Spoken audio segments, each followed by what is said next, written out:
mates are sitting there. We're bragging about how we're going to make $80 a week, and we're big time. She must have thought it was the funniest fucking thing in the world. Yeah. But holy Christ! But yeah, you know what? People don't give her credit. She was the management of Billy and helped make his career. I mean, well, she got his money back, you know. But I think it was her brother that stole his money. So it's you know, it's a weird web. That's a great 2-part documentary. Did you watch it? no. Oh man, it's so good. Oh, it's so good. Bill Maher. I heard Bill Maher alluding to the documentary, and I was like, I got to see this. Where the fuck is it? Is it on Netflix? It's everywhere. It's either on Netflix or it might be HBO. But it was advertised everywhere. HBO is probably because I don't have HBO because I'm a cheap fuck. But it was really good. You know. Can I ask Jackie a comedy question? Would that be okay? Yeah, sure. You can ask him a comedy question. Whatever, John. Interrupt. Fuck. Yeah, sure. Go ahead, John. Hey, why don't you mouth that microphone a little bit more? How about you mouth my dick? Anyway, back to you. John. You want me to get him off the show, John? I could get him off the show. He doesn't belong here. I don't think he knows how to broadcast. Let's be honest. Yeah, roll out of here. Yeah, I can't wait to see Steven so I can push him down a flight of stairs. Anyway. Well, I'm going to be leaving in 1 minute and a minute and a half. So you guys couldn't have the show to yourselves. And I got 2 shows to do. I'm going to the VA, and then I'm going to let John ask his question, and we can all go home. Right. Then I'm going. Go ahead. So Mark Maron apparently came out and busted on Netflix for all the comedians that are on there and saying that basically I guess he sort of said that your specials would get buried on Netflix. He's got some stuff coming out on HBO. Do you have any opinion on that at all? Only that I'm jealous because everybody and his mother. If you decide to become a comedian tomorrow, you get a special on Netflix. And I never had a special or fucking mention on anything. You know, I did Comedy's Dirtiest Dozen in 1990 and what else? And I did Red Fox's Dirty Jokes in 1985. And since then, I've been, nowhere near any of it. So I don't follow any of it. I don't know. I just know, every place you look at, anytime you look at the web, it's like, see my special on Netflix, right. See my special. Everybody and his mother has specials. I don't know how funny these things are or how much money they get paid or don't get paid. But what's he basically saying is that they don't really mean anything? I don't think so. I think that it's probably taken out of context because it's Mark Maron, but I tend to agree with a lot of things that he says. He was on Howie Mandel's podcast, and I think I was messaging GD about it also, and we talked about it a few times, that I think Mark is basically saying what he wants to say, and everyone's shocked that his opinion would change, but he's always been that way. He's always said what he wants sounds to say. like but it's not clear what are you saying that he's saying. It sounds like what he's saying is just the quantity on Netflix versus something like Hulu or HBO. Anyone's going to get buried on there unless you're a home. The algorithm is what's going to push name. you up. Yeah, the algorithm is going to push you up. So you might just get buried on something like that as opposed to. Oh, you know what? My stand-up act is actually on Amazon Prime. I forgot all about that. That's how much I promote it. You know, a special from where Napa was taped at Broadway. No, the place way out there. The way out there. The third Governors. McGuire's, yeah. Wow. Just my friend Ed always taped me a lot of times, and he just happened to have a very good tape of the whole show. And he said, why don't we see if we can put it on Amazon Prime? And that's a pretty good room. Nobody would know it's there. But it's a great room. That and I'm doing the brokerage September 20th. I know. I want to come to that because the night after that is my anniversary, and the first time I'm going to be spending my anniversary with my wife in 10 years because I'm now no longer in the band. But I saw you were playing on the brokerage. So like, can I go out Friday night? I got to ask permission. May I? But Jesus. Yeah, brokerage, another great one. Those are probably the 2 best rooms on Long Island to see comedy in. Yeah, I like them too. Yeah. But I met Mark Maron so long ago. We were actually there was me and him. There was a comic from Boston. The blonde comic from Boston. She actually had a sitcom for 2 minutes. She's like the angriest woman in show business, and she's so cute. But you talk to her for 2 minutes, and your dick goes back in like a turtle. What the hell's her name? Is it? But she booked it, and she got angry at me because the guy it was called Fred's, which was a place at the top of, I think, Bloomingdale's, and the guy was a huge fan of mine. So he was so excited to meet me. He said, "Hey, will you come back and have lunch with me someday?" And I went back there and had lunch with the guy. She went berserk. She thought I was trying to steal her gig away and everything. But anyway, Mark Maron was on that show, and he was just so angry. But he had every right to be angry because he's so funny and so talented. And he wasn't getting anywhere. This is a tough fucking business, man. It doesn't matter how good you are. You got to be really lucky at the same time. Yeah. And he was really funny and really cool.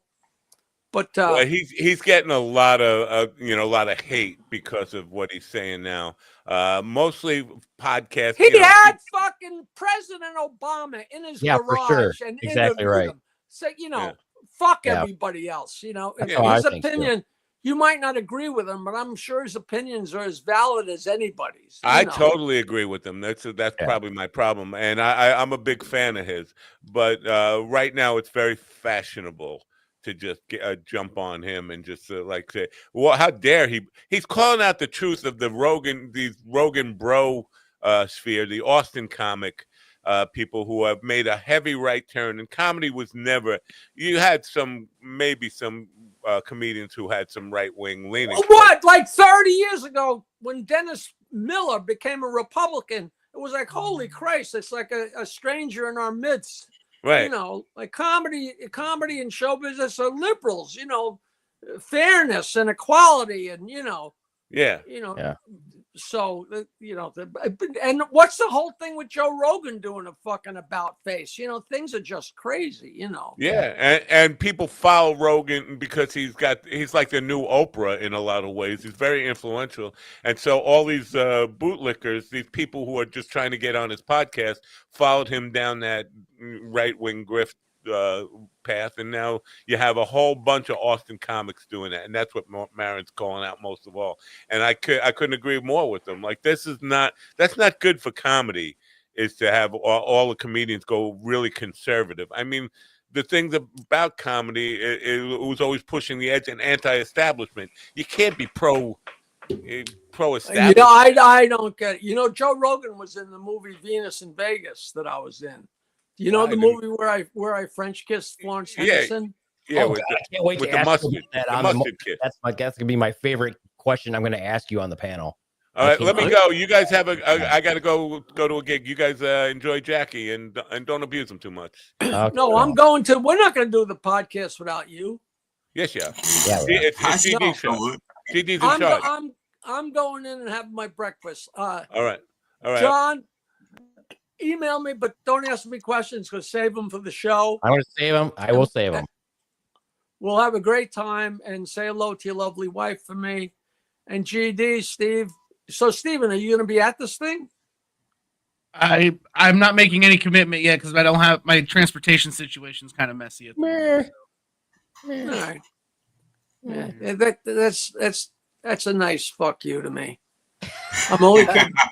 I'm going. I really do want to be there. I'd love to get a chance to meet you in person and hang out. You're not going to miss anything. Trust me. All right. I'm going away. GD, behave yourself. Go write a song parody about something. And I'll see you if Friday. any guys are interested, anybody's interested, I'll be glad to send you those Pat Cooper shows because they're so funny. I definitely. All right. And John, thanks again for the gig, and I'll see you then. Yes, can't wait. See ya. Bye-bye. All right. Bye. All right, so that's it. It's the three of us, guys. So it's even worse than I thought. So I looked it up, right? Because I was just getting like a little bit of information. So this is, to paraphrase, I guess, this is the summary of what Mark said, or how he kind of called it. Mark has accused Netflix of prioritizing profit over community concerns describing the dynamic as how fascism works in business. He has called it, let's see. He revived an earlier joke that Netflix could become Reichflex, asserting that fascism is good for business. Yeah. Mark, man. But and I still, I do not know of any right-wing comedians that I think are funny yet. And I'm saying it because I don't pay attention to a lot of comedians anyway, and also I don't pay attention to a lot of people's politics until it surfaces. So if you're a comedian and your politics don't surface, I have no idea. Right. So I don't know of any right-wing comedians that are funny to me. I'm not saying that they're not popular. I mean, just funny to me. I mean, you can be popular and not be funny. Well, I think that in my opinion, the whole thing with the election, with the first election, this election also, is that it really made you understand who among your friends or your colleagues or your business associates, whatever, are huge pieces of Nazi shit. Yeah. So, oh yeah. Like, at least thank you that way, and then you can get them out of your fucking life. Because I am not. That is I really believe that I don't have a problem with people being Nazis per se. I don't like them being hidden Nazis. I want to know where you are. I don't like if you're a Klansman, fine. I don't care. I just don't want to accidentally run into you, where I'm in a disadvantage. You're a Klansman and I don't. You're at the end of your rope. Yes, I want people identified. Not like in a Nazi where we all have tattoos. Yeah, little stars. I mean, let's be honest. Let's just be honest of who you are. If you're a racist Nazi fuck, just come out and wear your MAGA hat or whatever.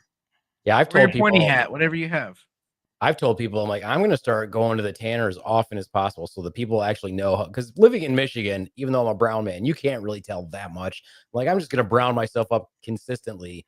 So yeah, you should. Obvious. You should definitely layer it on because I mean, like just passing by, I'd guess you were just a white dude. So yeah, so nope, I'm a dark. Just a white dude, as if there wasn't every other advantage in the world. You can't just be a white dude. Right. I don't know. I'm a broken white dude, so I didn't get all the advantages the other white dudes. So you're not just a white dude. You're a broken white dude. There's a difference. I'm not just a white dude, so there's an advantage. You're a broken white dude. Yeah. There's no such thing as just a white dude. So GD, I'm excited that you're coming because we're gonna do all kinds of fucked up shit. Yeah, I'm going to try to get there earlier on Thursday than 10 p.m. at night. That's my thing. I want to get there early enough. My wife says, "Are you going to do any comedy up there?" I said, "Nobody wants to see me up there right now." I said, even if there was something like on a Thursday night, 10:30, I'd be so tired. I'd be like. If I could potentially, if it was a Sunday, we still have time. 10 o'clock, yeah. So you're coming into town Thursday, you said? I'm driving Thursday evening. Yeah, I'm driving up. If I can drive, I drive. I don't like flying. And it's not a matter of fear, it's a matter of trust. Yeah. Sure. I trust me more than I trust somebody I've never met. To get me someplace. And I can bring whatever I want to bring in my car. I can't bring whatever I want to bring on a plane. Right. Yeah, that big suitcase full of dildos is probably hard to get through TSA. I do not want to try to get that through. And it's not a big suitcase. Thank you very much. It's a tote bag, if anything. Yeah. It's creepier to have you carry them in a tote bag, I think, than in like your luggage, honestly. So I feel like if you come across it in luggage, you're like, okay, this guy's a freak, but he's also on a trip. If you're carrying it like just like a fucking gym bag, now you just look like a weirdo with a bag full of dildos. Like this. No, the tote bag fits in the suitcase. I just keep things separate. Oh, okay, that's good. You don't want to mix those smells. Not the smells. I don't want the lint from my clothing getting all over the other stuff because it sticks. Then you end up pooping little fuzzy turds. I do that now. That's not. Wait, what? Well, I want to come up with a bunch of dumb, goofy shit just for Jackie and us to do. Like, I really do want to. I'm going to take Jackie to eat chicken because I eat chicken like he does. And I want to watch you guys suck bones together. Yeah, how much you want to watch us suck, freaking bastard? Fat. I do. Piggy. Fucking suck a golf ball through. So we'll have to go to the zoo in the morning. we have like what time? Because I'm going to we be have to be at doing. the venue at like. Does your Well, does I can probably do the show live from the zoo because I'm still going to be doing Matt's show. Yeah. Coffee Yeah, you that'd can be do it fun. on location? I can do it on Yeah. location. Oh Yeah, yeah, see, I won't be able to do that though. I won't be able to be there because I work What? It's Ron on Kane. Friday afternoon. Nope, still muted. His mic doesn't say he's muted. We just don't hear him. Yeah. Now his mic is off. Now it's back on mute. Yeah, that was me. I was just trying to see if there was anything I could do to help. I should know better. Yeah, but if he's down to do a bunch of goofy shit, we should do a bunch of goofy shit. I'm gonna pick him up as like a security agent. I'm gonna dress all in black and have like the thing in my ear. Oh man, see, I thought you was going to go full sombrero and I would have done that if you were there. Senior Martlin, huh? I would have done that if you were there and have you dress up like a Rasta. Well, what time are you picking him up? He gets in like 4 o'clock. He gets at like 4 p.m. on. Can you dress like that and then also bring the hookers and then just meet him with an entourage? Is it working now? It is. Yes. All right, finally. Fucking StreamYard. How many fucking hookers do you think I know? I don't know any. It's Grand Rapids, dude. There's a plethora. Just find some that are probably got to go above $150 an hour. But oh yeah, I'm just flush with cash. Vagina. Make it a business expense. Our hookers. It doesn't matter what you call the expense if you don't have the expense. Right.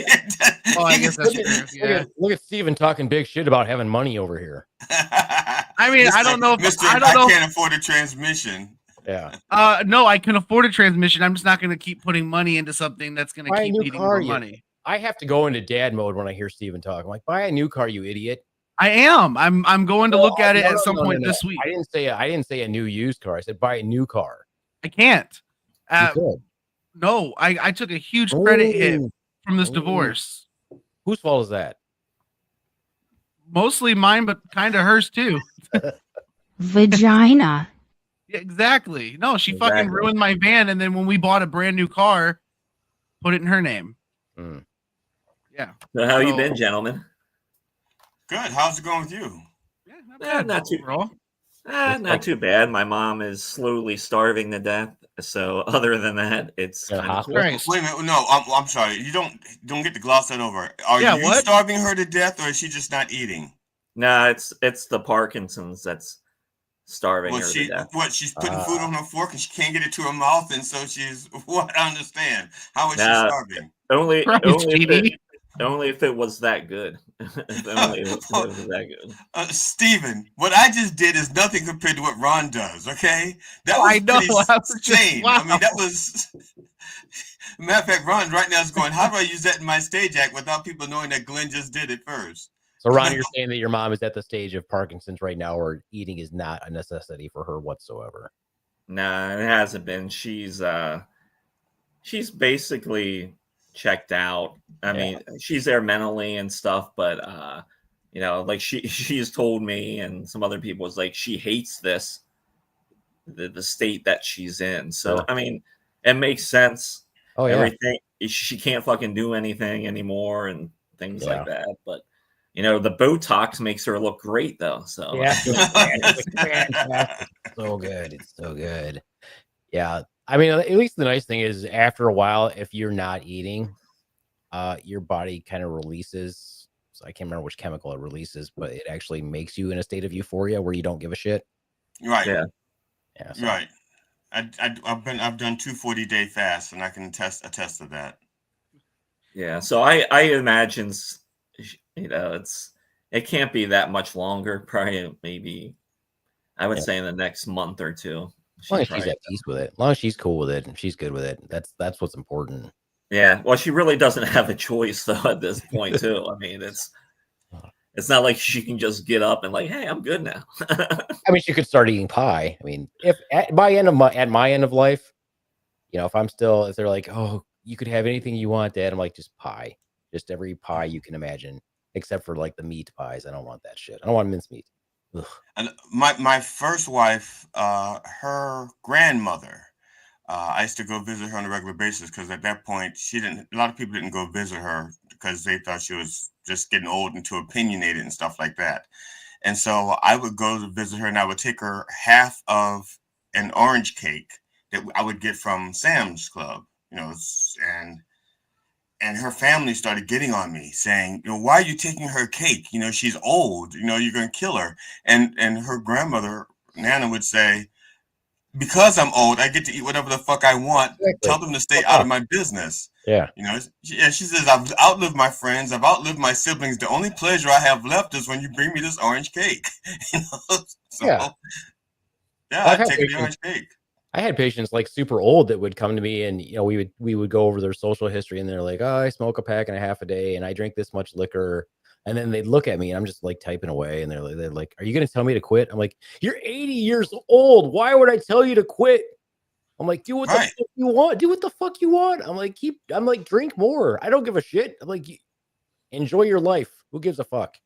Well, a friend of mine who I was talking to about this, because my mom, she's bedridden essentially, and he was telling me about his grandmother who spent close to a year in bed, and when one day she got up, she went to the kitchen, started making food, and the people that were in the house were like, what the fuck is going on? Everyone's like, what the hell is... She made food for a bit, went and laid back down, and she died. That's awesome. It's so cool. So you get to make your last meal. Yeah. I thought you were gonna say that she got up and went to Willy Wonka's chocolate factory with Now, some people scream at the end. Some people like just get up, or they just like silent, and it's weird. Well, that's what I was trying to tell. That one time I was telling Matt, I'm like, not always death is what you think it is. There's lots of people who decide when they're gonna die. At that point. Yeah. Or when they're like, they're holding on. They're just waiting for like their grandkid to come back from wherever they are, and they see their grandkid and they die. It's pretty. To have it like that is ideal, I think. That was the way I was raised. That was the philosophy that we was raised under. If you have a choice, if you can linger, you'll linger to the point, to like either after a holiday, so you don't ruin it for your family, or after a birthday, or after this or after that. At the risk of talking about my mother, she died on New Year's Day because New Year's Eve was her favorite holiday. It was very white of her. That's very nice. Her favorite holiday was New Year's Eve, and so she died New Year's Day. My uncle died almost. He died from the same thing that almost killed my dad, and he lingered. Acknowledgement that you're his family. Yeah, firing squad. Yeah. But he made it. He made it through his birthday and Christmas and New Year's, and then died like 2 weeks after New Year's. That's what I call schlong division. Exactly. Thank you. Hey, what's the going rate on Fisto currency? Is it still shit? Yep. Still down in the dumps. Down in the dumps. Nice. How's producing going for you, Ron? It looks like you're pretty busy. I have a few shows I'm producing. Nothing too crazy. I'm just kind of like easing back into things, like producing wise, then like stand-up wise over the summer. I decided early in the summer, I didn't want to just like hunt out shows and stuff. I wanted to retool my act and things like that, and get it better. So I have I've made a few moves and things like that. So then I got this shit going on with my mom. So I'm gonna see how the fall goes. I'm not really pushing myself to do other people's shows. I might reach out to them and do guest spots here and there, but just kind of taking it easy. Then I think once my mom passes and things get settled, then I'm planning another tour of Florida in February. Then I'm going to go out west, I think, at some point for a few months and things like that. Now, if your mother is like still hanging on at the end of January, but you got this thing planned for February, are you going to, let's say, assist your mom so that she can go to Florida? Well, then that guy Christ better show up, because that won't happen. Dude, I'm looking forward to getting back on the road and doing shows again, man. You do comedy? I used to, yeah. Really? Yeah, no, like I said, I got that escalated. Just I just didn't trust it going long distances, and I'm glad I didn't go any further than I did because when that transmission went out, I was still like 30 miles from home. It was awful. It was really bad. So I'm trying to once I get something dependable, dude. I can't wait. Ugh. So Ron, are you getting a lot of material though from your mom right now? Yeah and no. Yeah. I've Sure, it'll stuff that he can use at some point. I've approached it somewhat because I did have some material, about her, and and that does pretty well. And so I've really learned how to like manage that and bring it into what I'm currently doing. But I got to be careful because then I could go down in some like really dark rabbit holes. Yeah. With that. Yeah. So yeah, I'm kind of cautious with it right now. We had our 98-year-old. Well, she was 97 when she moved into us. I think she was 98. We've been trying to get her to move in with us for years. So like, you just move in with us so you can hang out with us. We can be there with you all the time. And she ended up breaking her hip. And of course, we're like, fuck, she should have moved in with us a long time ago. So she moved in with us. And while she was there, I was writing jokes about her living with us because it was funny. There's a lot of funny. That's why you wanted to move in. That's it's not the joke carrying. You just wanted jokes. Well, and she knew I was writing jokes because I would talk to her about it. And then I was like, oh, I really want you to go on my show so you can see me write these jokes that I do for you. And it was even, we were going to do a May 4th show again for Star Wars. And she's so old, and wrinkly and walk with like a little walker. I wanted her to be Emperor Palpatine. I was going to put like a little robe on her and have her walk in like, and it would have been hilarious. But then she fucking died. But no, but I wrote a bunch of I wrote about her, and then we had a show, and I was going to do all that material, and she died that week. And so we actually came back from her funeral the day of the show. I was like, I'm gonna do this material anyway. Yeah, because it's not like if you don't do it, she's going to come back or that. Yeah, you're in the clear. Yeah, and afterwards you're like, and now she's dead. So yeah, I have in my notebook, I have like 2 pages dedicated to where I jot down certain things that maybe have happened. That way I can just kind of let them gestate for a while. Yeah. And I just kind of do it like that. Yeah. Because I went like years ago when I was early in comedy, I had some dark shit happen then too. And like a lot of bad things came out. So I've I've learned how to change that. So it's not like, ooh, what is going on here? Yeah. I had a bunch of jokes I did about my dog and how my dog has cancer and cataracts and all that other stuff. And then she died. And I was like, God damn it. How am I supposed to use that material again? Well, there's a fine line between stage and making jokes about it and then it just sounding like a therapy dump session. You ever been to an open mic where somebody's had something real bad happen and they get on stage and they just dump? Well, yeah, that's too often with young. That's too often and too frequent with young comedians. Yeah, they and what it is they're not doing the humor; they're trying to work through their shit, and they're just using everybody, the audience, as therapists. Yeah, that's not what I do, Steven. So fuck you. No, I know you don't. I know you don't. Don't fucking tell me how I do comedy. I know how you fucking do comedy, Beaveman. Fucking shut up. I know. When I first started doing comedy in Florida, there was a woman who had cancer, and I think she went through like the bald stage, and then the miraculous I don't have cancer anymore stage. It turns out she didn't have cancer at all. She was just doing it for the sympathy. Oh, damn. Wow. That's stolen valor if I've ever heard it. Jesus Christ. That's pretty low. That is low. That's pretty I think actually stolen valor is above that. Well, the worst thing is that there was a comedian in Baltimore who did the same thing. I moved up here thinking I'm going to get away from that stuff, and he did it up here too. I don't know. I get accused all the time of faking it. It pisses me off. Like, fucking, do you think I'd choose this? Like, what?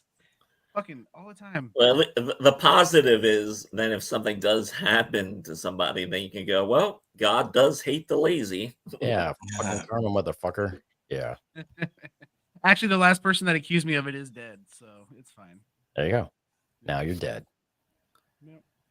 Fuck that bitch. Let's go and call me a mule. Right.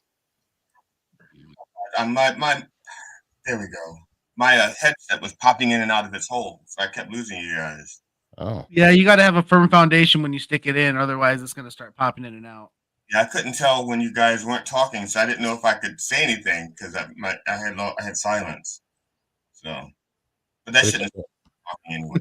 it was just an awkward silence while we contemplated Pro- how bad Steven's comedy is. Yeah, so Okay. John, I'll probably be out in Michigan maybe sometime, maybe later this year. It might be next year now. Okay, just let me know, because if it works out good, I can actually put you on one of my shows. Okay. If you want to do a show. Yeah, I'd rather do a show than just like a mic or Yeah, bullshit if you know way ahead of time, because we have a pretty set time frame of we do the third Friday every month, unless something goes wonky where I have to switch my schedule. We do the third Friday every month at the comedy club that we're building, that we're working on, which is the Cricket in Battle Creek, Michigan, the Upstairs Lounge and Comedy Club. That's awesome, dude. I can't wait. I really want to start coming out to your mics too. You guys look like you have a lot of fun. We do have our bikes. Yeah, it is growing. It's a lot of fun, and that's at Wax Wings Brewery on Go Road in Kalamazoo, Michigan. Well, like I said, once I get my wheels, man. You're assuming we'll put you on. The mic I do Mondays in Harrisburg has been fucking fantastic because because I do like 20 to 30 minutes every fucking Monday. Holy shit. Of like 95% new material. Yeah, because a lot of times comics don't show up. So now I gotta thank the comics. Actually, they've actually put me in a great situation because I've been doing this now for the past several months, and go ahead. I'm getting an hour and a half of time every month just in one spot. It's like a mini residency. Yeah, and I have 10 to like 15 audience members a week. I have regulars that now come out, and I force myself to do new material. I mean, you can't ask for a better situation. The fact that you've solidified a bit of a foundation fan base, like people come out just to see you, like that's badass. 'Cause I mean, even if you frequent mics, a lot of people don't build that kind of following just coming out like that. So that's fucking awesome. Yeah. And I went to a mic on Friday because it was Sarah was closing out this mic, and she had run it for like 6 years. It was always just a fun, like, hole in the wall bar to do because you did comedy behind a pool table and all that bullshit. But it was always just a fun room. I had a great set there, and it had been a while since I'd been to a mic. And I got to say, I was so fucking bored by most of the comics. And because I don't know if like I guess what's happened now is a lot of these PA comics have kind of taken up like the Kill Tony or like Austin mantra, where it's just, we're going to talk about trans people. And it's like, you are in the middle of fucking nowhere, Pennsylvania. If you're lucky, there might be one trans person around, if that. And it's probably on stage later. Yeah, and it was just so boring. And I'm like, all these comics, they're trying, I guess. But I understand why a lot of people would hate local comedy. For sure. It makes sense. No, dude, it's what keeps me from trying to bring anything into the little city I live in. Like, the demographic is all old, angry white people, right? The only locations here is a piss-soaked bar or an American Legion. Neither suitable for it. So I have to go a minimum of an hour's drive to find an open mic. Well, some of it too, I think falls on the show producer. Like the mic that I do in Harrisburg on Mondays, when comics come out, I specifically tell them, don't fuck up in this room. Yeah. This room, you have to command the mic if you want to win the room. That's what you have to do. That's job number one, because these people are there just on a Monday night. So if you're not going to do good shit, they won't listen to you. You got to fucking command it. And I have like a lot of young women that show up at this mic, and I tell them, it's like, these are fucking audience members. You win the audience. I don't give a shit whatever the fuck you think you're going to do. Your job here is to win. So I think a lot of mics don't even set any type of like standard for people. A lot of mics, it's just show you they have a list. You put your name down, and then you just sit in the audience quietly. There's none of that generally. So Yeah. Yeah. FYI for comics out there, comedy works better on repeat business.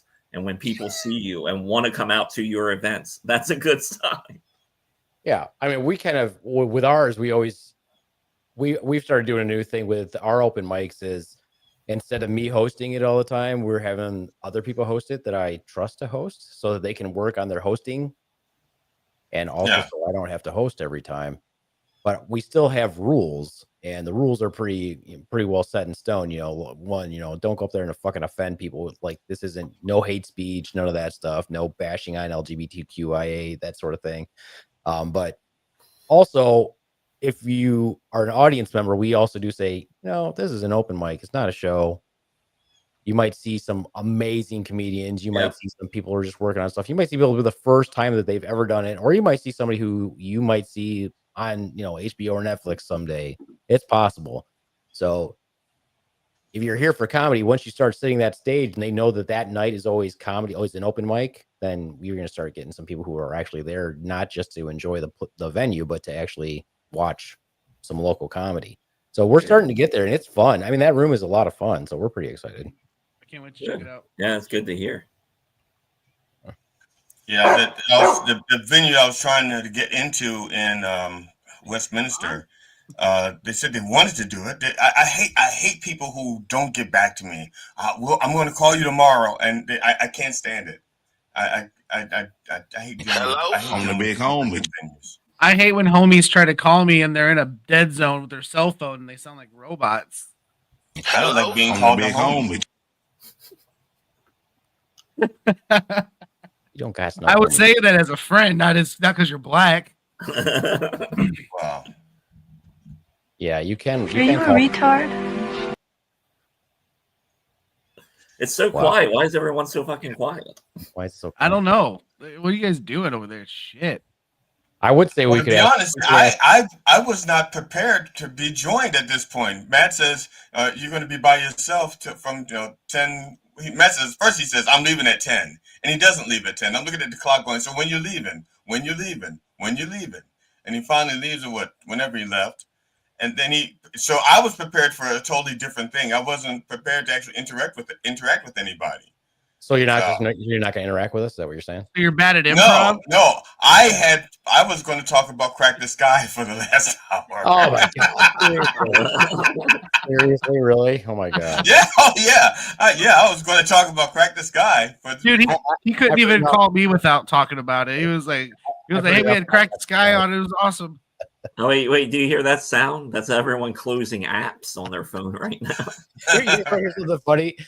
I was listening to that podcast and I was just dying because GD would say, "I know you probably get asked this question all the time," and I said it on purpose. But it was questions like that you could tell no one has ever asked anyone ever. Right.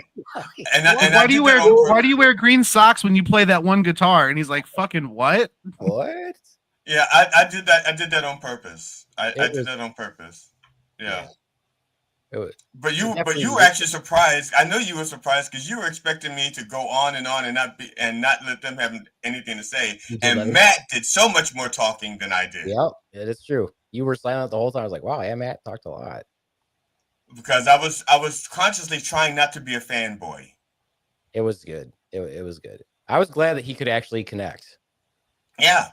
And his booker, like I said, now it's funny. Now I have their phone numbers, his agent's phone number and his phone number, and we've been talking back and forth, And again, I'm trying not to be a fanboy, so I don't want to say I've got his phone number. I can call him anytime. I don't want to do that.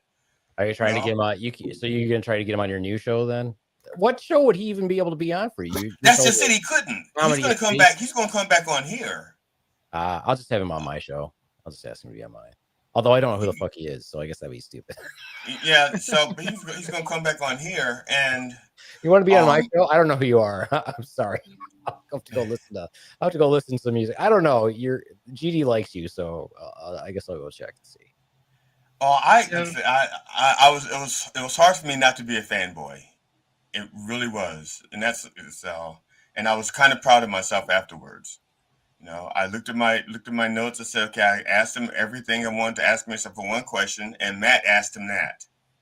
So, you know, and I understand that not everybody's knows about Crack the Sky and will feel that way, but I don't. It's one of those things like I got to meet one of my favorite musicians of all time.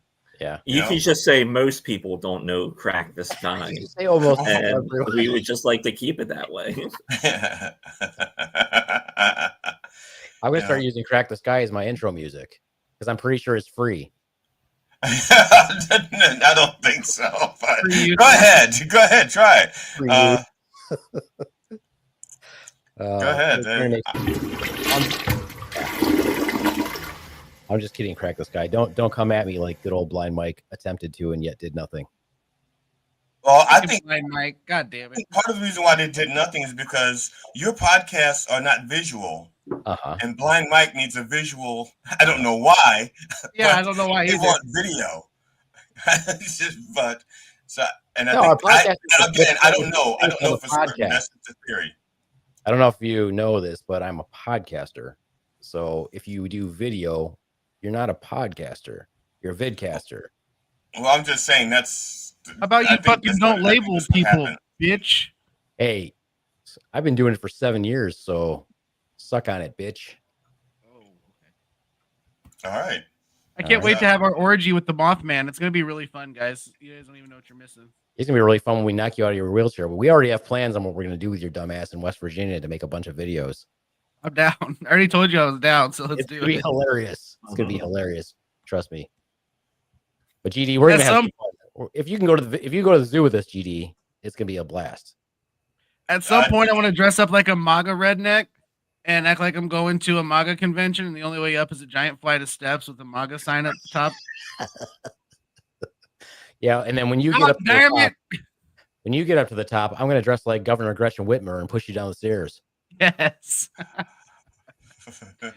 we need to bring a blow up doll that put it in the same outfit as me, so we can do some really shitty edits of like falling down the steps, and it just transitions into the doll. Yeah, we could do something like that. I could just roll a potato down the stairs. No, that'd be funny if I just did a big potato and then you start to fall, and then we cut to the potato. Toss a potato down the steps. Oh, I'm definitely. You must be the Monopoly guy. Yeah, we can find a Barbie wheelchair to put a potato in, just to do even a worse edit. Just tumble down the stairs. We'll figure it out. It'll be fun. So can we try to sell some tickets for the Jackie thing, or do you need to sell more tickets? I don't know. I don't know how big the venue is. It's a 400 seater. Oh, okay. Yeah, so let's hopefully. Yeah, so September 5th in Grand Rapids, Michigan, we've got Jackie the Joke Man coming for the Joke Man screening. It's at 7 p.m. The doors open at 6 p.m. That's at the Wealthy Theater, 1130 Wealthy Street, Southeast Grand Rapids, Michigan.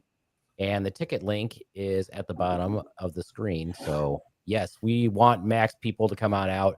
This is going to be a blast. The movie itself, the documentary, is only an hour and 15 minutes. Okay. So we're done with documentary by, 8:15. That gives you all that time to interact with Jackie. I'm going to be moderating. So I'm going to ask him some questions to get going. And then I'm really pretty much going to turn it over to the audience to ask them any questions that they want to ask. I know he's bringing some merch. So yeah. I think mostly books. So if you want a book from Jackie, pricing, we'll have that at the venue also. And I'm sure he'll sign it for you. Yeah, like I have a Jackie book somewhere in here. I don't feel like standing up to get it though. I'm lazy. Yeah, so we're all super excited. We're gonna have a lot of fun. I'm excited for everything else because obviously I'm gonna pick him up from the airport. I'm gonna be driving him around. I don't know if I should expose him to any of my quote comedy. Well, what you do is just put it in the car so he just has to listen to it. He's like, who the fuck is this moron? Yeah, if I can get my hands on this new car this week, I'll be there. It's just Grand Rapids is a little far for me to borrow somebody's car. So why don't you have somebody just drive you, you fat bitch? Why don't you have somebody drive you? Because I don't have anybody that wants to go. You don't have anybody that counts on you that you can count on? I do, but they already have plans for that weekend, so I can't. Yeah, so Oh, I'm trying to figure it out because, like I said, I'd really like to hang out with all you guys at one time. It'd be cool. well, what happened to this girl that you were dating? What happened to her? She lives in Fort Wayne, but her car is a piece of shit too. So I see. Oh, so is her man. So what's Yeah. the? Seems like she's well, got, there I guess she's got a type. there is a type apparently. So Yeah. yeah, that's a type. The man she drives and the car she drives are both POSs. Right, exactly. Well, see, I could be like some dudes my age who just completely rely on riding around with their girlfriend, and I'm just not. That's just not what I like to do. I'm My own way around. But I mean, it's a significantly nicer car. I'm gonna have it inspected by a shop before I get it to make sure the work that was done on it has been done on it and it's dependable inside and You out. didn't have the last one inspected? No, I just needed something to get back and forth to a job. God, man. Well, it was from somebody that I thought I could trust more than I You could. need a So father figure. You need a father That's figure. what You need I someone to- said. How do you not go into freaking dad mode when you talk to Steven? dude, I raised my brothers and sisters. My parents were never in the picture. Yeah, They but still I'm aren't. just saying. No, I said you need a father figure, not Yes, I don't have a father figure. Right, you need one. That's what I'm saying. Stop agreeing with me. I'm saying Yeah. that you need one. Or you need your big Right. kitty aunt more in your life. Where's she at? Right now, she's taking care of my dad. Oh, well, that's her first mistake. Yeah. So Yeah, they just came. They just came and picked him up this weekend, and he's living in Georgia now. So Oh. yeah. So, but yeah, like I said, it's a significantly nicer car. It's a 2012. Should be good. This car didn't even have AC in it. Like it was just. Now, you It was said- literally just something to get back and forth to the job because the job is what I needed to get the apartment I'm about to get because finding a handicap apartment's a fucking nightmare. And I finally found one. So I'm getting things together little by little. It's just the person I thought I could trust when I got the vehicle, I shouldn't have trusted him. So a lesson learned and Well, next you one will should be refer to inspected. that. You should refer to that apartment as special needs and not handicapped. Get it right. Yeah. Be a little more sensitive, you fat It's fuck. not assisted living and anything weird and creepy like that. It's just they just have handicap accessible apartments. But why does Right. it have to be Yeah. assisted living? Why can't they do it themselves? Why are you trying to disable them, Stephen? Because they wanted it. Hmm. Yeah, fuck them. Now you sound like one of those people. Like now you sound like an Epstein Island person because you wanted it. No. Wow! Yeah. Wow! Why'd you have to? Wow! That was rude. No, it's just the answer you gave because you wanted it. No, Oh, that's Hey, Steven, why don't you just don't have to worry about it too much anymore because pretty soon they'll be coming for your kind to do some I mean, cleansing. I always assumed that would happen at some point. It's I gonna don't start think with ICE. I don't think ICE and them will ever do that because they want quantity, and I think you can only get like 4 wheelchairs in one of those trucks, but you can get like 19. Well, here's the thing. They're people if you they're stack gonna them take right. they're gonna take the ones that are a burden first. I don't get any benefits anymore, so I'm no longer a burden on the government. I'm just a tax-paying citizen. Can you Well, get half up the 3 people stairs? that they're taking aren't burdens. They're just available. That's why they're grabbing them. And they Yeah, think we Steven, won't can you care. get up 3 stairs? Can you get up 3 stairs on your own? Yeah.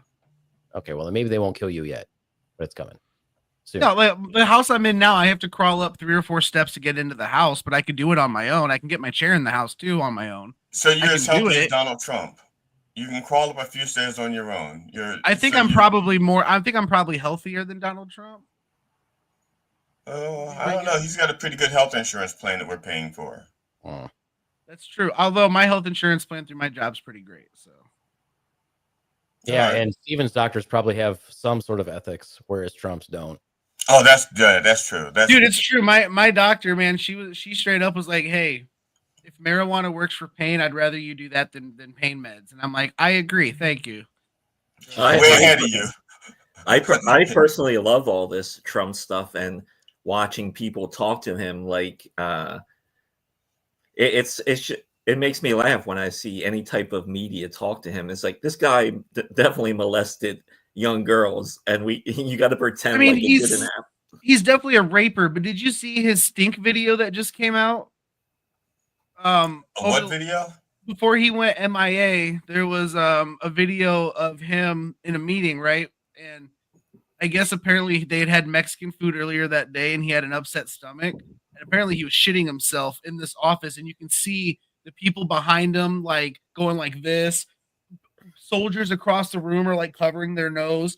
The one governor dude goes and hands him paperwork, and he goes back and goes, "I can't." Like it's super funny. It's all over X. It's hilarious. Like, and you can see Trump even look down and go. Like you can tell, like even he's killing himself. Like it's sloshing. hilarious. King Von shits himself. Strikes into a wall. You see one where he almost walked into a wall? Yeah, he's basically turned into the guy he's made fun of forever. He's turning into Biden.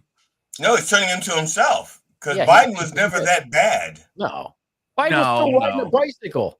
Biden was able to get up after he fell over on the bicycle. Was still able to get up. I mean, hey, he's got me beat. I can't ride a bike, so good for him.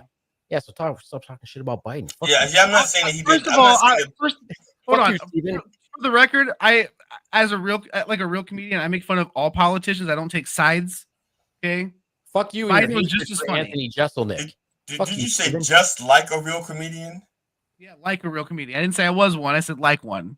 Yeah, I was just checking. I was just making sure. To me, it's not even about. To me, it's not even about taking sides. It's like everyone. Right. Everyone is here trying to pretend that this guy did not fuck kids. And that to me is hilariously sad. And seeing people kind of dance around it, it's like, no, we know what's going on here.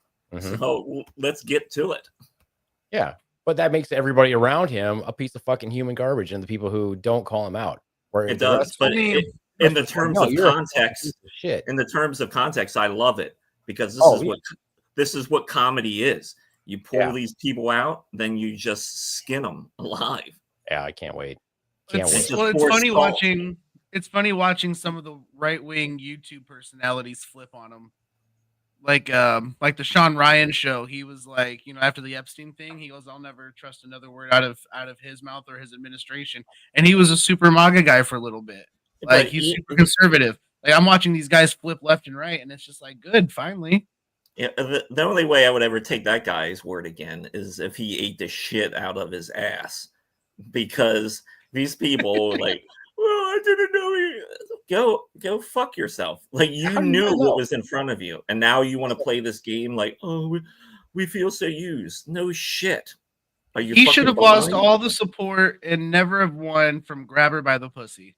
Like that there alone. Before that, back when he had his daughter sitting on his lap. I don't disagree, but for those of us that didn't know all of that prior, I don't know how people could not have known that prior. I didn't know anything about Donald Trump till I was an adult. I didn't know anything about him. All I knew was The Apprentice. Even if you didn't know anything about him, people talked about the fact that there's this guy who's supposed to be a millionaire talks about he would like to date his own daughter. Okay, that. Yeah, I didn't find that out till after that too. But yeah, all of those things should have fucking led to just none of it happening. But at that point, the only vote that he should have gotten would have been the Pornhub the Pornhub incest genre people. That's it.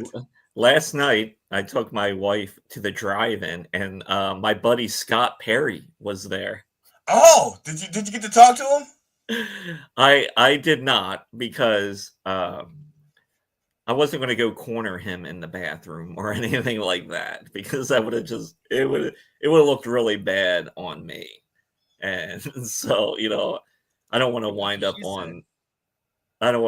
on some fucking TikTok or something like, oh, look at this guy. For those of you who don't know who Scott Perry is Ron's representative in Congress. Yeah. I feel like if anybody was going to corner him in a bathroom, though, it would be Ron Kane, and nobody would be. And Scott Perry too is tied to the Day of Sad Whites, January 6th, the first one. Hey everyone, get ready! The reboot to January 6th is coming in a couple of years. I hope you got your merch.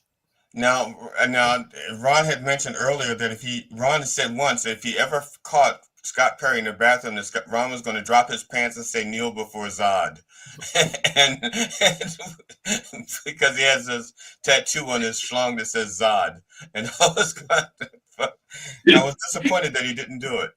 Hey, that's not fair to Scott. He only kneels for Big Beautiful Bill. That's it. Which I love asking him that on his Facebooks. I'm like, you don't like gay soldiers, but you'll kneel for Big Bill? What is up with that? Big Beautiful Bill. Ridiculous. It's a shit show. I feel bad for my children though. They think I'm crazy. Because this week their body armor came in. And my daughter she's home from college. And so I'm like, okay, so I got to teach you how to shoot. Your body armor is coming this week. Here's the radios for when the shit goes down. And I have to preface this. The other day I told her, I said, look, I know I'm not crazy. And she's like, oh, you're crazy. I'm like, okay, well, I'm crazy, but also in a different way. I'm like, I'm crazy in some ways, but in some ways I'm like, I've been a soldier since the age of 18. That mentality will never leave me. And when I see that shit is bad, the only thing I care about is protecting my family. So I'm not coming up there because if you're not going to protect me while I'm up there, then forget it. You show I got you, GD. GD shows up. I'm just put body armor on him. I'm like, just in case, GD. It's just, let's just have you wear this. Because I'm not developing a hate following, but there are people who I don't get it still. The Mikeys, the blind Mike peoples. Yeah, why they hate me. I don't get it still. But look, I don't have body armor to give you, but I'm fat, so you can hide behind me, and I have a gun. I do carry, so I feel like but a bullet goes through fat pretty easily, Steven. I don't know if you know that. Okay, but my upper body's not just fat. I do have a fair amount of muscle in my upper body. As long as they don't hit me like in my stomach, we're good. So what are you going to just say? Arms? Now you sound like my brother and I. The last time we had a fist fight, or actually, it didn't. The last time he threatened me, and we didn't want to break up my mother's furniture. We went outside, and the first thing he says to me was, "Not in the face." So Steven can only protect your cock, GD, basically. Or you could kneel down behind me, whatever. Yeah. Oh, yeah, that'd be helpful. Yeah. So what do you think about Kill Tony being on Netflix for another 3 years? Hadn't heard. Yeah. 3 I years. mean, look, I'm one of those guys that I do enjoy Kill Tony. I do appreciate the opportunity that it does give to disabled comedians. I do still think that he capitalizes and makes money on just beating up people for the most part. But I mean, sometimes it's fun to watch, so I still enjoy it. I don't watch it. Now, is the Netflix thing, the Kill Tony thing, just being broadcast on Netflix? Is it something? So they're doing select episodes on Netflix. Like the last one was Madison Square Garden. I don't know if it's going to continue to be that or if it's going to be like where every week it's on there instead of YouTube. But I don't think they're doing that. I think they're only doing like the special events on Netflix. Because they're doing more arenas and stadiums and shit like that. And I think if they were doing week to week on Netflix, I think it would suffer.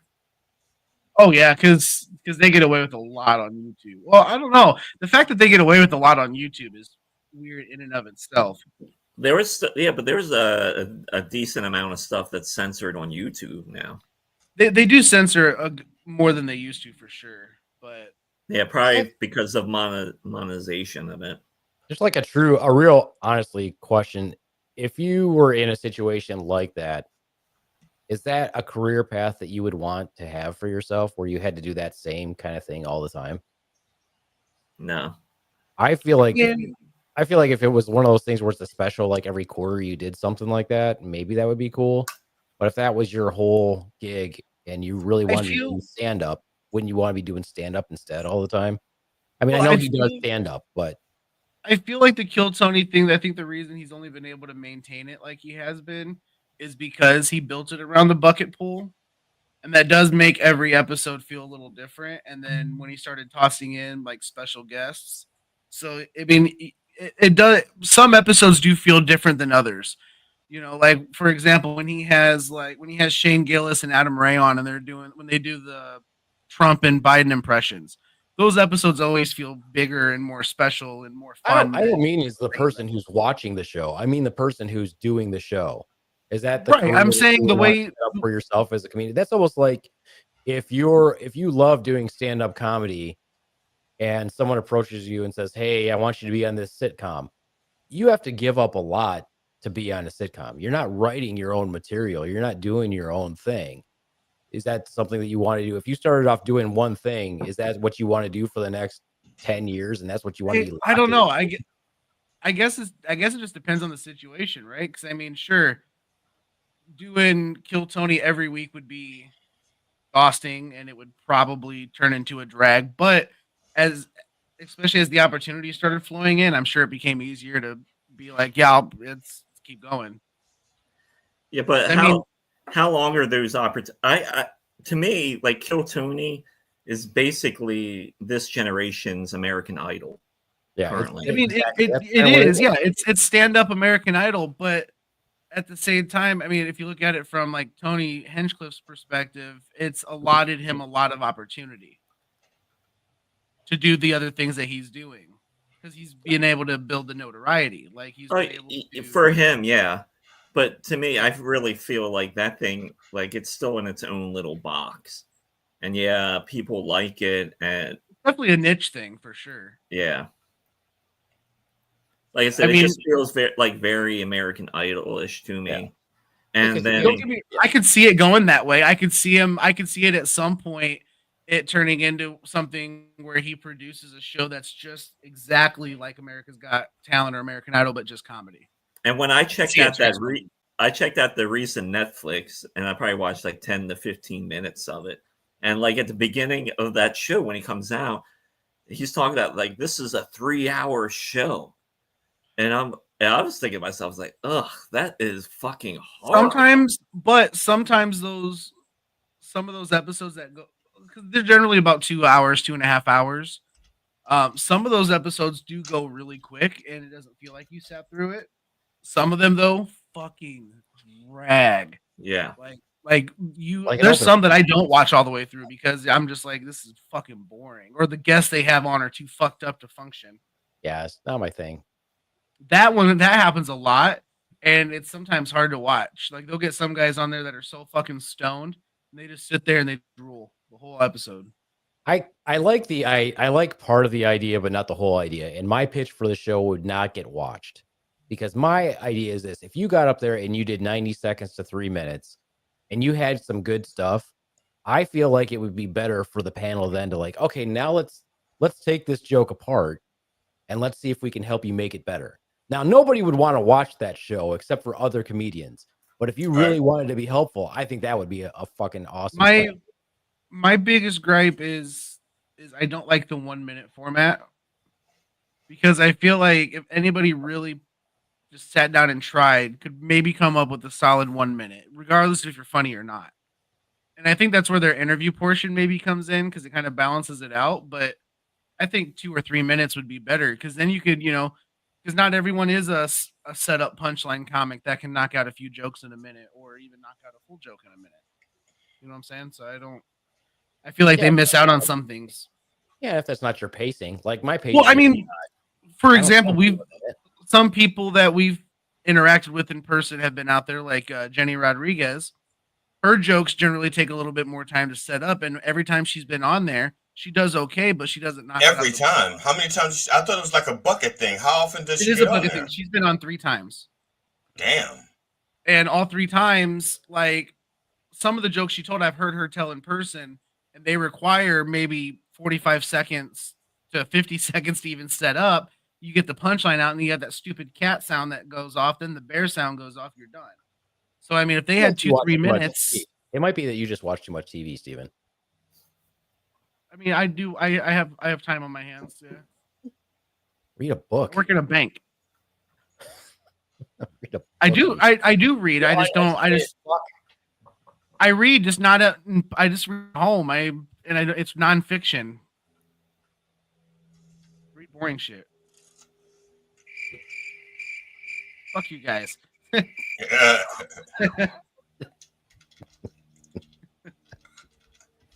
Anyways, you guys seen Oppenheimer? Or... What? Oppenheimer? What the fuck is wrong? I didn't see Oppenheimer. We're gonna do bits from a year and a half ago. You heard the one about the two bulls? Not yet. Not yet. Well, these two bulls are sitting on a grassy knoll overlooking a herd of Guernseys. And the baby bull says, "Hey, Pop, let's run down and fuck one of those cows." But the papa bull says, "No, son. Let's walk down. Fuck them all." You know, that's a life lesson, and I appreciate that. That's also, what we're all about. Life lessons. Anyone else hear that Spirit Airlines is filing bankruptcy? Which is super weird, seeing as how they've had less wrecks than fucking Delta and United. Yeah, but they are a horrible. Has anyone here flown Spirit? Yeah. No, I've been too scared to. When it first kind of came out, we flew like, this is shit, man. Yeah, they don't give a fuck. Vegas. They just put you on and like, we're going. Chickens in the aisle, freaking boobs out, breastfeeding, fun stuff. Let's go. Sounds like a party. They really should embrace that and just like when they're getting ready to take off, they just have a guy that comes on the plane with a beer in his hand. It's like, all right, everybody, we're going to try and do this. You can either pray or just hope. I flew in Nam. It's going to be fine. Yeah, some of the seats don't have seatbelts, you'll notice, but there are bungee cords, so please. I mean, what the fuck's the point of a seatbelt plane anyway? Like, if that bitch is going down from 38,000 feet and it's nosediving, that seatbelt's not going to do shit for you. It's just strapping people who are obnoxious. Yeah, it makes no sense to me. I just fuck it. Put fucking a bar and stripper pole. Let us walk around, and if it happens, it happens. You're still not going to walk around. Why would you say walk around? I mean, yeah. Well, yeah. You know what? No, fuck those guys. You know how many times? Every time I fly, they break my wheelchair or they lose it. Every time. Every fucking time. Blows my mind. Fucking learn to walk. I tried. I got blocked. I got blocked by the Americans for Prosperity of Pennsylvania. I got blocked. Why? Because I was tagging them in posts with Scott Perry because they didn't like that. Let's start fucking with Scott Perry. I don't know what the fuck it is, but now I'm like, I'm gonna fuck with this guy a little.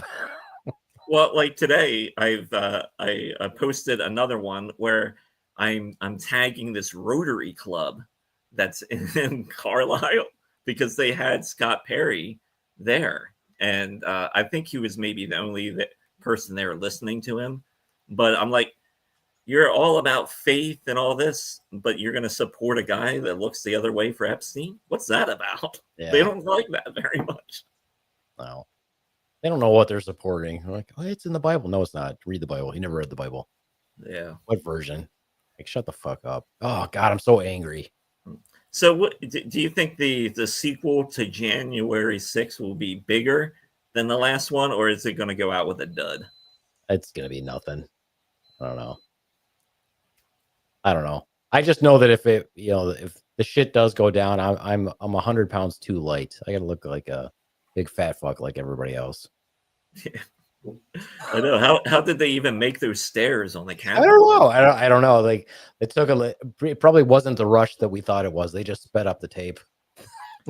And have we ever found out whatever happened to the one black guy that was at January 6th? You remember he was like photographed in the house. He was in Congress. He was probably an FBI agent or something.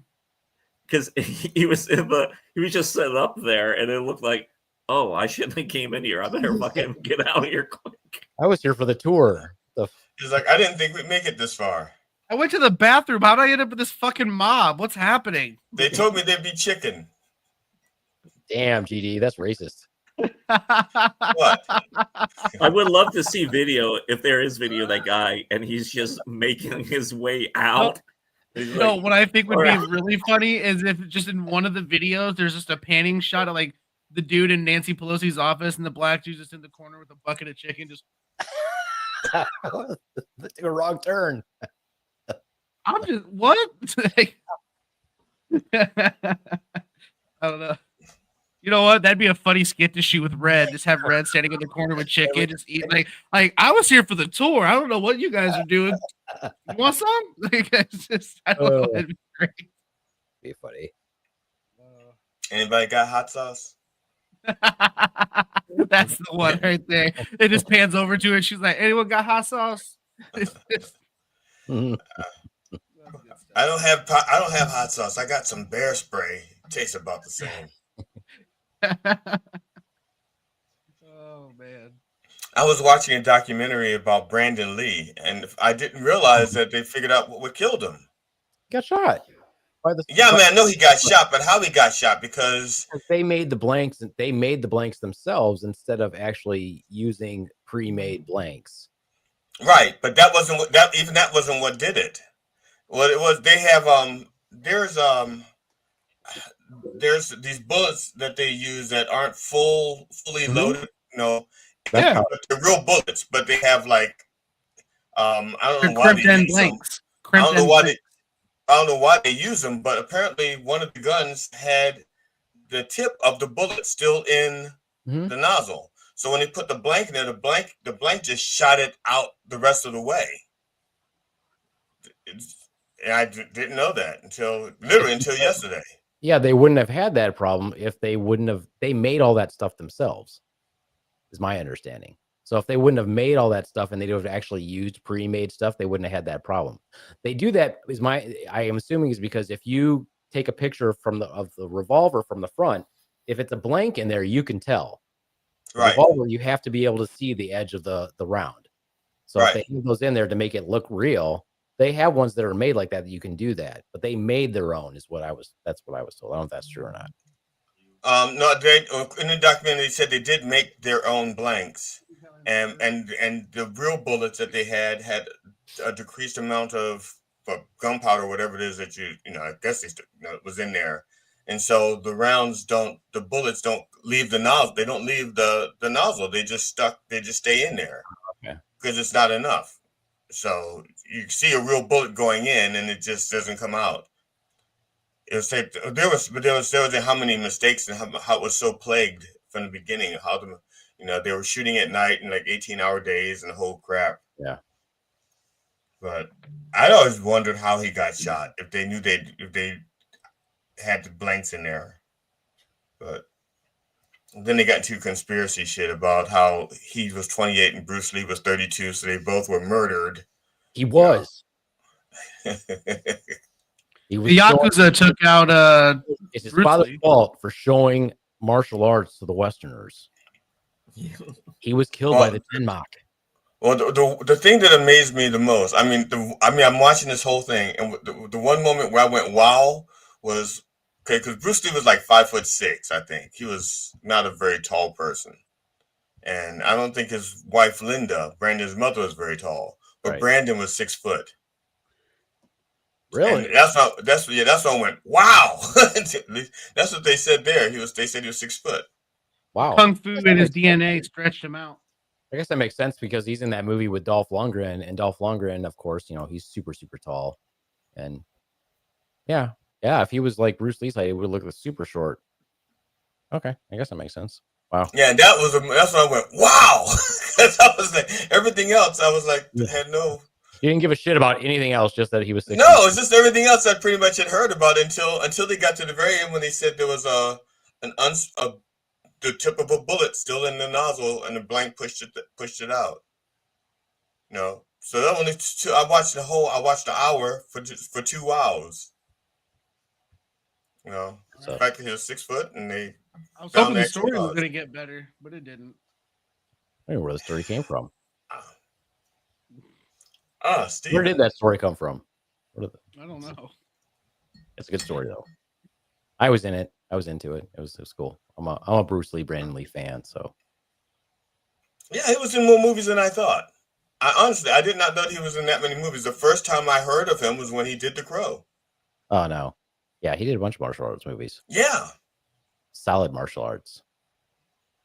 He did. And I did not know that he spoke Cantonese. I don't know why I would be shocked, but he did.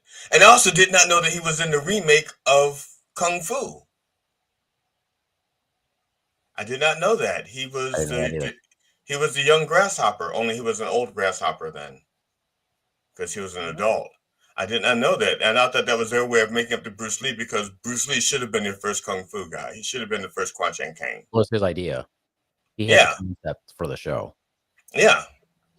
Tune in to Coffee with the Dog Monday through Friday for all of your Bruce Lee, Brandon Lee history.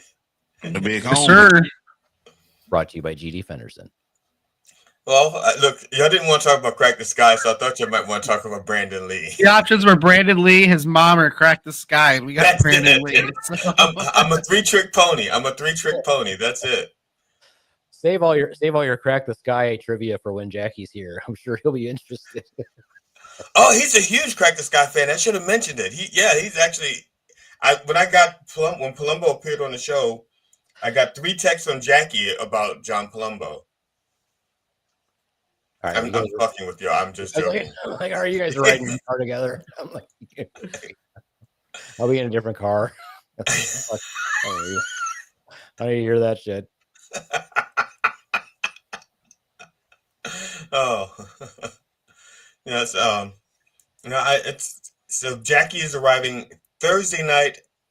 Now, is he going to do any other guest spots? Is he going to show up in any clubs and do any minutes? He could have. I asked him if he wanted to, and he said no. And Okay. I'd already talked to Dr. Grins in Grand Rapids, and he was like, "Nah, I don't care." I'm like, all right, cool. So we're just gonna hang out then. I'm gonna take him some good places to eat and see what he wants to do. And I guess he wants to go to the zoo we'll go to the zoo Friday morning. What time's his mom picking him up? The zoo trip. Every time his mom picking him up.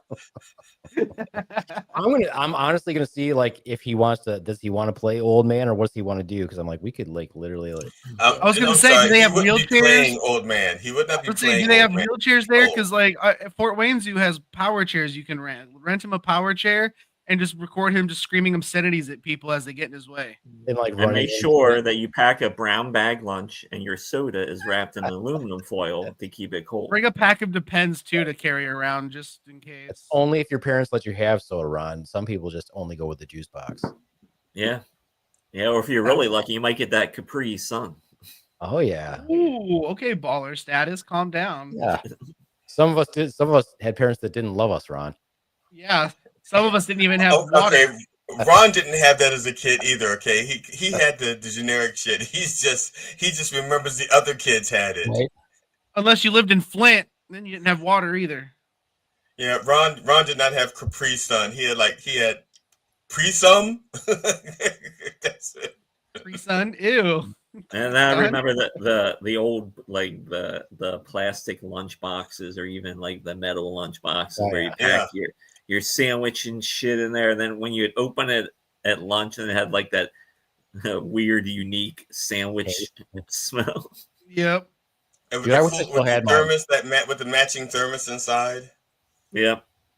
All right, guys, I'm gonna jump off here. I gotta take a dump. You know, It's 11:30. Thanks for sharing.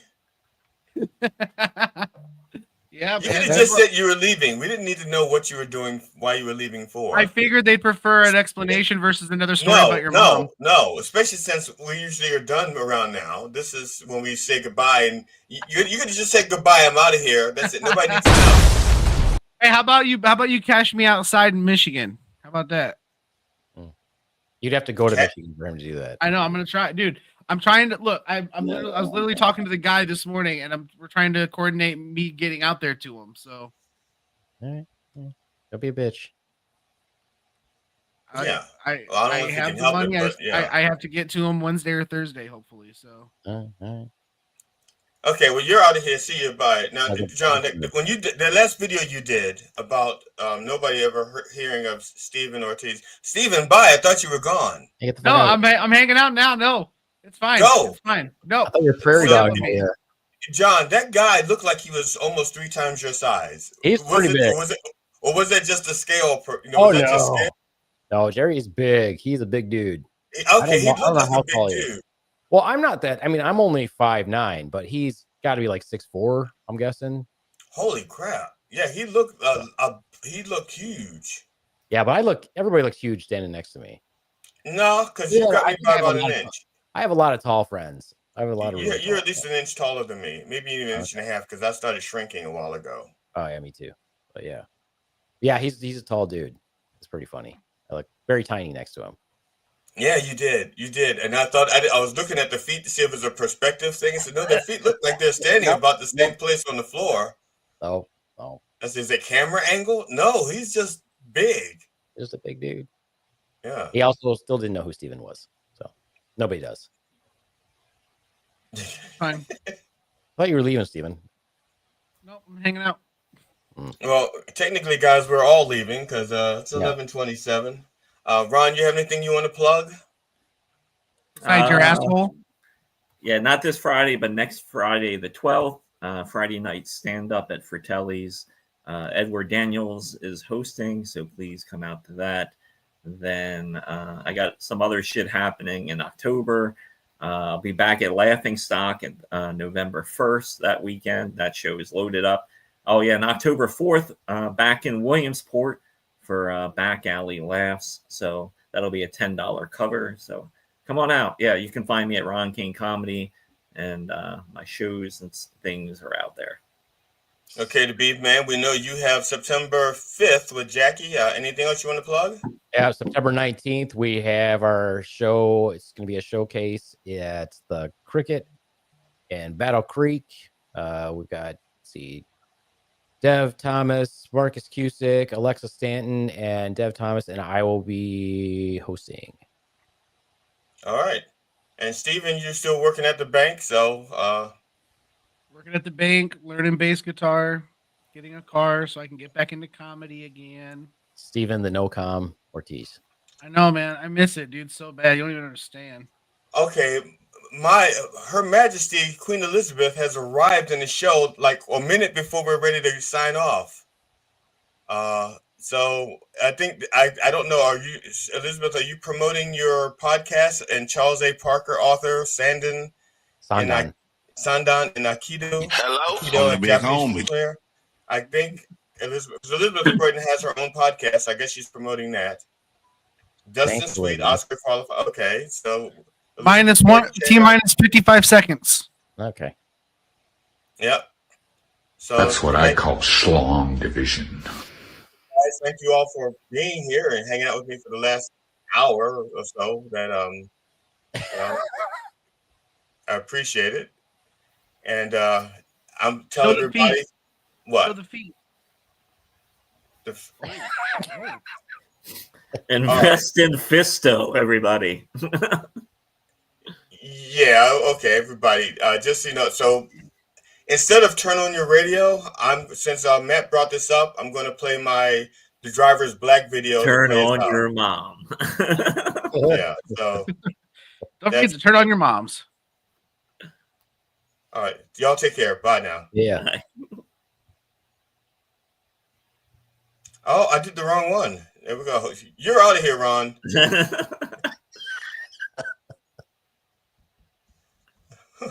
I don't know what vagina.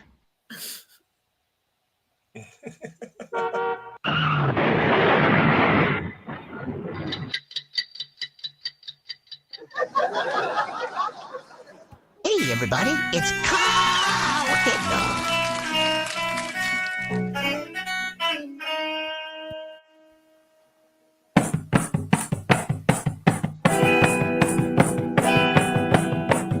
I see a red car and I think the driver's black. No colors anymore, they want to be called black. I see him seeing me dressed in his ugly clothes. And through his tinted glass I can see his cornrows. I pass the line of cars cause those drivers aren't black. I call my brother cops so they can have my back. I make him pull over in front of a Safeway. It's ironic because he is not safe there today. I look inside the car and I see a backpack. It must contain a gun because the driver's black. I force him out his car, he's face down in the grass. He doesn't have much time to think, it's running too fast. It's best that you comply, my uniform is blue. My camera is turned off, no one will believe you. If I look hard enough, your phone looks like a gun. I reach for my taser, but I shoot with the wrong one. He left home for the store, he won't be coming back. Red colors the flora on because he is black. I see him lying there dressed in his urban clothes. I was fearing for my life, that's how my story goes.